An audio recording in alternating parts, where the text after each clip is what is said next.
Olá pessoal, tudo bem com vocês? Hoje eu vou dar uma olhadinha nas tarefas que vocês fizeram. Infelizmente só dois alunos, duas alunas, né?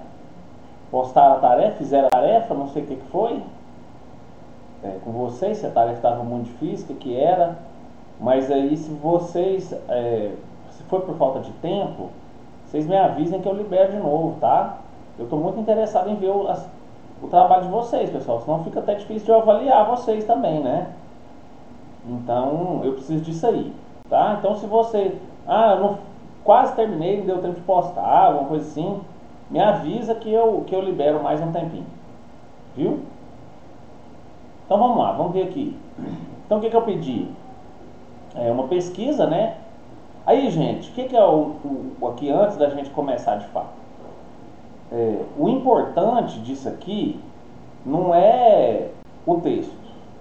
Claro que o texto é importante, é por aqui que eu vou avaliar vocês. Mas eu estou sempre falando de imersão. A gente tem que estar imerso na língua. A gente tem que se cercar daquilo que a gente está estudando, o nosso objeto de estudo, que é o idioma inglês. Para quê? Porque aí você começa a respirar aquilo e aí o aprendizado vai acontecer de forma satisfatória e de forma, assim, numa velocidade até interessante. Então, aqui eu já mando fazer uma pesquisa, né? E lá no vídeo eu falei que a pesquisa, vocês tinham que pesquisar em inglês. Porque justamente eu estou pedindo o que? A imersão, tá? Porque o que acontece? Se você pega um texto lá sobre o judaísmo, não estou dizendo que foi isso que aconteceu, tá? Só estou dando um exemplo. Mas se você pega um texto sobre uma religião lá e posta aqui, no Ctrl+C, Ctrl+V, você me mostrou uma tarefa, mostrou. Você vai ter uma nota, vai. Só que você não vai ter aprendizado. Certo, pessoal? Então é isso que eu falo para vocês tomarem cuidado. Você tem que mergulhar no idioma. Isso tem que ser um interesse seu. Graças à distância, a modalidade à distância, não tem como eu ficar de cima de vocês, dentro de sala de aula, cobrando, aquela coisa toda. Então vai de vocês, tá? Então quando eu faço isso aqui, eu estou dando bronca? Não, não é. Eu estou explicando que a tarefa, ela não é só postar isso aqui, tá? A tarefa é a pesquisa, porque ao pesquisar você vai se deparar com palavras, com estruturas linguísticas do inglês que você não está familiarizado. Ou seja, é uma coisa que você vai se forçar a familiarizar, porque você precisa estudar aquilo para você conseguir fazer o quê? Produzir um texto, tá? Então, a tarefa não é só pôr o texto aqui. A tarefa é também a pesquisa, certo? Em inglês. Então vamos ver aqui os textos. Aí o da Camila, eu não sei, eu acho que ela pegou errado, né? Porque ela estudou a coisa errada, no caso. Ela fez o Thanksgiving Day, né? Que é o dia de ação de graças, que até tem um pouco a ver com religião, mas não está dentro do tema. Esse tema aqui seria o tema de feriado, né? Que a gente já olhou lá atrás, lá no começo do curso, é que a gente entrou nos feriados estadunidenses. Mesmo assim eu vou ler o texto dela, porque obviamente tem coisa para ser aproveitada, tá? Mas está fora do tema, viu? Então vamos lá.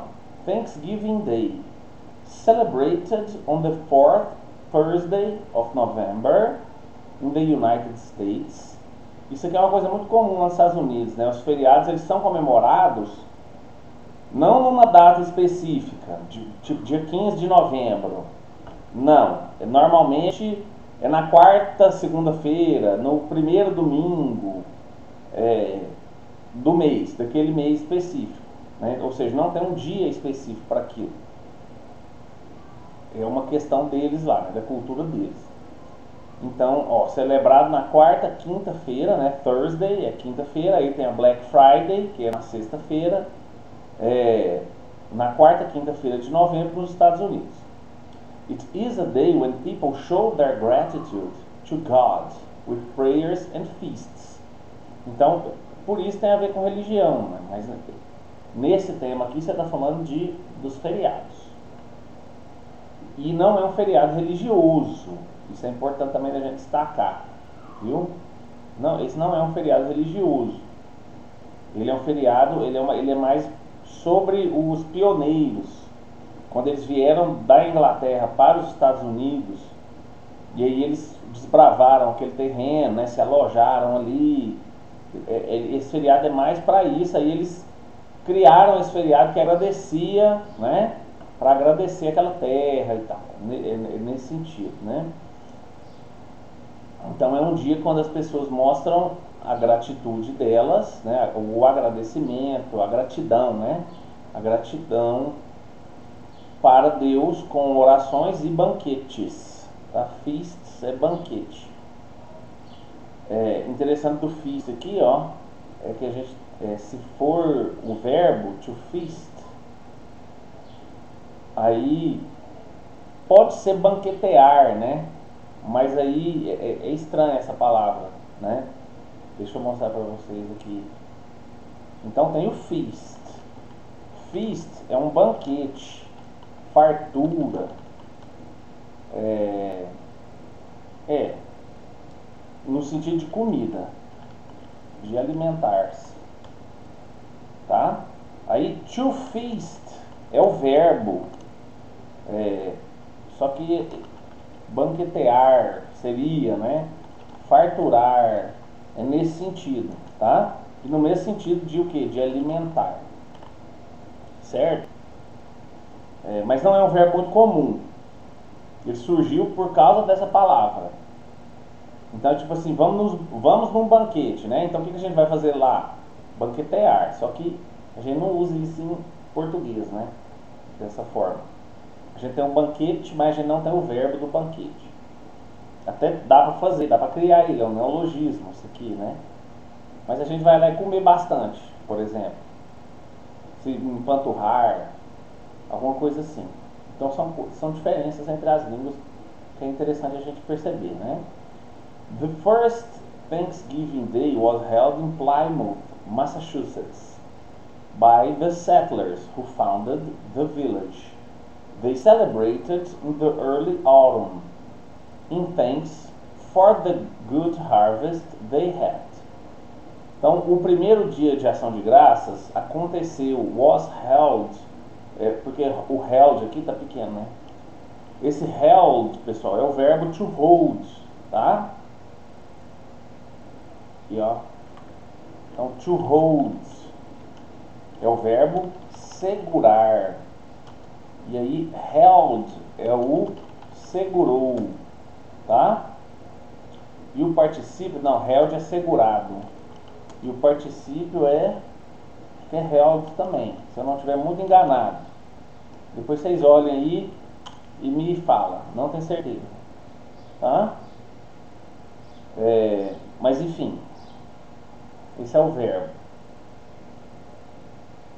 Então ele aconteceu, aí o que acontece? Esse aqui é o verbo segurar, né? Que eu falei, mas como ele tá was held, aí eu não tem como eu falar que ele foi segurado lá, né? De novo, no inglês faz sentido essa construção, no português não faz, aí a gente fala que aconteceu lá, né? Então aconteceu em Plymouth, em Massachusetts, pelos settlers. O que é settlers? São aqueles que, os pioneiros, eles falam. A gente traduziu essa palavra para pioneiro, mas se você traduzir pioneiro para o inglês, vira pioneer, tá? Então, pioneer vira pioneiro. O settler é aquele que estabelece, o colono, tá? Desculpa. Só que esses settlers aqui do Thanksgiving, eles são esses pioneiros. O que eles fizeram? Eles fundaram a vila, tá? Aí eles celebraram no começo do outono, em agradecimento pela boa colheita que eles tiveram, tá? Esse é o Thanksgiving. E aí nota para que lá, como estamos no hemisfério norte, as estações são invertidas. Então, enquanto aqui é primavera, lá é outono. Inverno lá, verão aqui, né? Enfim, e aí inverte todo o resto. Currently in Canada, in and the United States, in the Thanksgiving Day, people generally use their time to be with the family, having large family gatherings and dinners. It is also a day when many people dedicate their time to religious thoughts. They also celebrate with parades and football. The main dish of the holiday is turkey. However, cookies are very traditional on these dates. Então, ó, esse currently seria, a tradução seria no momento, atualmente, hoje em dia, alguma coisa assim. No Canadá e in Canada and in the United States, eu acho que faltou um in aqui, ó, que é no Canadá e nos Estados Unidos.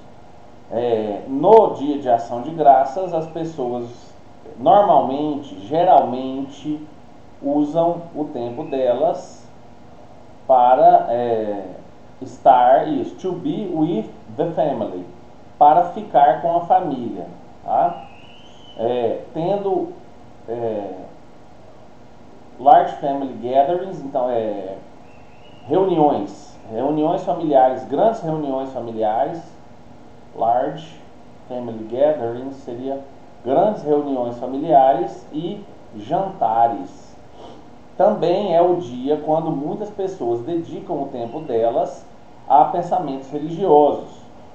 Eles também celebram com paradas e futebol. Só que esse futebol aqui não é o soccer, tá? Importante notar isso aí. Nos Estados Unidos, futebol é o que a gente no Brasil chama de futebol americano, tá? Que é aquele que tem aquela bola oval, aquela bola marrom oval, que eles usam aquela proteção e tal, aquele negócio. Esse é o futebol. Nos Estados Unidos, o futebol nosso, que a gente, né, de chutar a bola, é soccer, tá? Não confundir isso. Vamos pôr futebol brasileiro. Lá na Inglaterra, eles chamam futebol o soccer. Esse aqui, ó, futebol brasileiro. De futebol. E de soccer também. Mas é mais futebol. Porque o trem surgiu lá. O futebol, tá? Ele é um esporte originário lá da Inglaterra. As raízes dele, né? As origens dele. E aí, esse aqui simplesmente eles não reconhecem, né? Tipo, não é algo comum para eles. Porque não tem esse esporte lá na Inglaterra, assim, né? Amplamente. Lógico que deve ter alguém que pratica, mas enfim. Certo, pessoal? Então, o the main dish. Dish é um prato, tá? Não é o prato que a gente come. O prato de porcelana, o prato de vidro, não. Isso aí, dish é um prato, por exemplo, um arroz com feijão. Aí é um prato, né, que está sendo servido, um cardápio, né, um peixe à milanesa. Isso é um prato. Então, dish é um prato nesse sentido, tá? Então, o prato principal do feriado é o peru. Entretanto, biscoitos são muito tradicionais nessa data.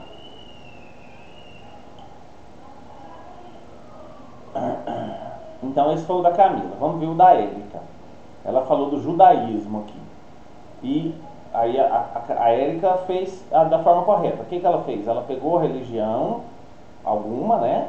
Algum tema religioso. Não necessariamente precisava ser uma religião, mas tudo bem, não tem problema. E relacionou com os Estados Unidos. O que tem a ver entre uma e a outra. Então era isso que tinha que ser feito mesmo. After Christianity and non-religion, Judaism is the fourth major religious preference in the United States. Então, depois do cristianismo e a non-religion, né, imagino que é os agnósticos, ateus, né, essa palavrinha aborda tudo isso. O judaísmo é a quarta maior preferência religiosa dos Estados Unidos. Aí major Pode ser o major lá do exército, mas também pode ser maior no sentido de maioria, tá, pessoal? Não maioria, porque maioria seria majority, tá? Majority. Deixa eu ver aqui. Majority. Então, isso aqui é maioria, tá? Mas se eu falar major, é maior, tá? Quer dizer maior, mas no sentido de que tem mais pessoas, tem uma maioria, tá? Então aqui, por exemplo, aqui ela é a quarta maior, ó. Então por quê? É a quarta que tem maioria, perceberam? Onde é que está a maioria aqui nesse major? Então, por exemplo, você poderia ter escrito Judaism is the fourth biggest religious preference. Aí seria maior também, né? Biggest. Mas não dá a mesma ideia. Por quê? Se eu falar biggest, vamos só escrever aqui para vocês perceberem o que eu quero dizer. Vamos só escrever, ó. Se eu fizesse is the fourth biggest, aí dá a ideia que a religião é grande, né? Ou seja, é a maior religião, quarta maior religião, mas no tamanho dela, o que não faz sentido, né? Como que uma religião é maior que a outra? Assim, não faz sentido. Ela tem mais seguidores. Então, se ela tem essa maioria, então tem que ser major, tá?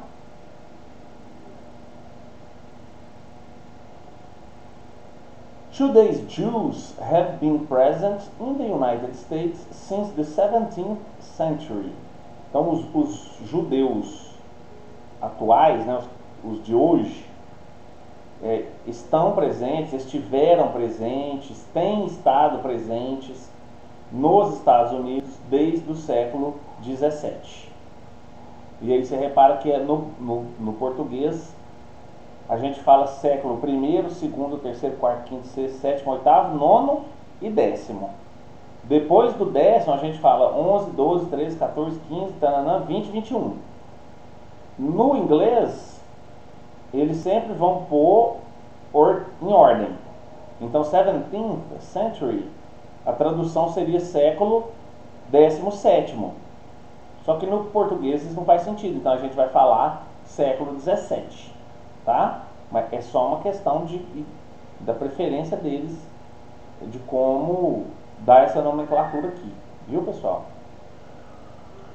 Em 2004, eu traduzi, né? In 2004, it marked the 350 years of Jewish immigration to the USA.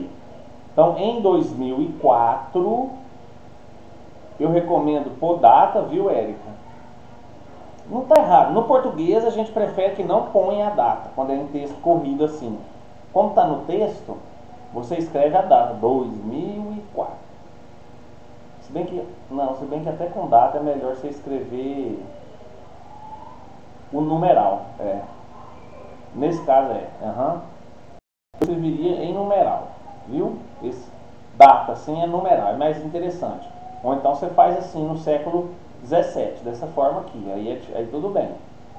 Mas aqui no caso você tem que explicar o ano certinho, né? Porque foi quando eles fizeram 350 anos da imigração judaica, né? Imigração judia é a mulher que pratica o judaísmo.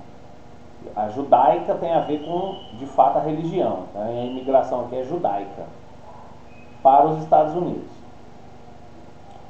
23 judeus. Deixa eu ler em inglês primeiro, né? 23 Jews were the New Amsterdam community. Reef Jews built the first synagogue in the Americas. Aí aqui, isso é um nome que eu não sei pronunciar, né?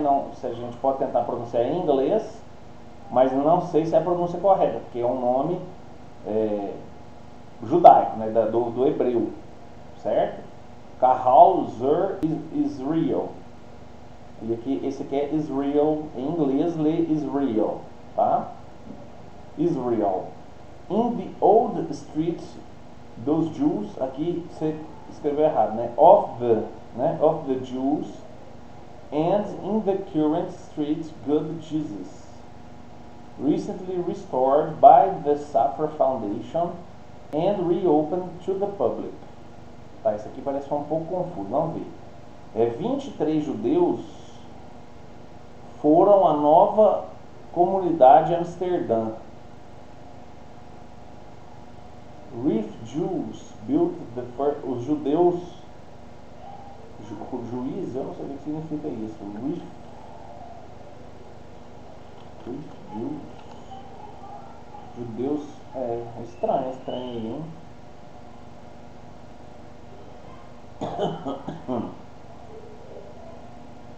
Judeus árbitros.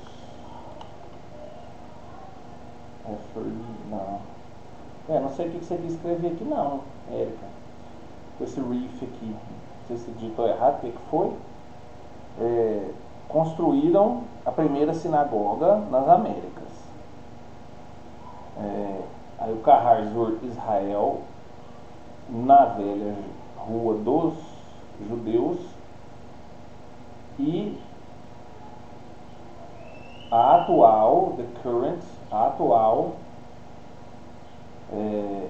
Rua Bom Jesus. Recentemente restaurada pela Fundação Safra e reaberta ao público. Então deve estar falando da rua aqui Bom Jesus, né? Aí eu não sei, não conheço. O que foi o que ela estudou lá, certo? Mas o que acontece então, pessoal? Eu quero mais textos de vocês, de outros alunos, tá? E outra coisa, o texto aqui, ó, tá interessante. Só que acontece? 1, 2, 3, 4, 5, 6, 7, 8 linhas. Beleza, tá errado? Não tá errado. Mas o que eu quero? Eu quero que vocês se esforcem mais, tá? Nesse sentido. Eu sei que às vezes a pessoa tá muito na correria, fica difícil, tá sempre assim se esforçando, tá? Mas é o que eu tô falando? Quer dizer que isso aqui eu vou tirar nota ou alguma coisa? Não, nada disso. Tudo normal, tudo tranquilo. Só que eu quero que vocês aprendam. E para vocês aprenderem, quanto mais contato vocês tiverem com o idioma, melhor. Você se cercar dele, respirar a língua, que a gente chama de imersão. É o ideal para você aprender o inglês, qualquer idioma, né? Não só o inglês, qualquer idioma. Que eu já falei, assistir filme, escutar música, ler texto, ver vídeo no YouTube, fazer as tarefas, né? Buscar essas atividades. Eu não sei se eu já compartilhei com vocês a apostila do inglês ilimitado lá. Aquela apostila também é bem interessante. Se você pegar lá do começo, você aprende muita coisa. Então coisas que a gente busca fazer para a gente melhorar, tá? Para ter um aprendizado mais pleno. É isso que eu estou dizendo. E mais fluente também, né? Que ele vai ocorrer de forma mais natural e de forma também mais rápido, né? Não que a gente queira fazer rápido, depressa, mas é porque de fato se você imerge, se você mergulha, vem com uma facilidade maior, viu? É a dica que eu dou. Aí claro, vai do interesse de cada um, as prioridades também, às vezes não é a prioridade, eu entendo tudo isso, tá? Mas são as dicas que eu como professor tenho que dar, certo? Então por hoje a gente encerra. Eu quero mais tarefas aqui, eu vou vocês me falem aí no grupo, professor, abre lá, deixa mais um dia. Eu abro, porque eu quero ver mais tarefas, tá? Eu achei pouco, só 2 dessa tarefa, uma tarefa importante, certo? Então, obrigado, até a próxima aula e tchau, tchau.